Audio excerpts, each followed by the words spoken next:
बिस्मिल्लाहिर्रहमानिर्रहीम। अस्सलामु अलैकुम वरहमतुल्लाहि वबरकातुहू। आबिद्राजा चैनल की तरफ से आज मैं अपने दोस्तों को रसूलुल्लाह सल्लल्लाहु अलैहि वआलिहि वसल्लम का एक बहुत ही प्यारा फरमान सुनाऊंगा। आप दोस्तों ने इस पर जरूर अमल करना है।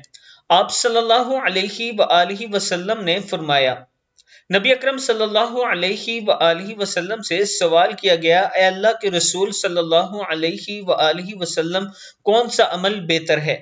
आप सल्लल्लाहु अलैहि वआलिहि वसल्लम ने इरशाद फरमाया, बेहतरीन अमल यह है कि जब तुम दुनिया से रुखसत हो तो तुम्हारी ज़बान अल्लाह ताला के जिक्र से तर हो। मसनद अहमद की हदीस है। फिर सुन लें, नबी अकरम सल्लल्लाहु अलैहि वआलिहि वसल्लम से सवाल किया गया, ए अल्लाह के रसूल सल्लल्लाहु अलैहि वआलिहि वसल्लम, कौन सा अमल बेहतरीन है? आप सल्लल्लाहु अलैहि वआलिहि वसल्लम ने फरमाया, बेहतरीन अमल यह है कि जब तुम दुनिया से रुखसत हो तो तुम्हारी ज़बान अल्लाह ताला के जिक्र से तर हो। किताब का वाला नीचे मौजूद है, आप दोस्त देख सकते हैं। आप दोस्तों ने इस पर जरूर अमल करना है और इस वीडियो को आगे जरूर शेयर करें। अस्सलामु अलैकुम वरहमतुल्लाहि वबरकातुहू।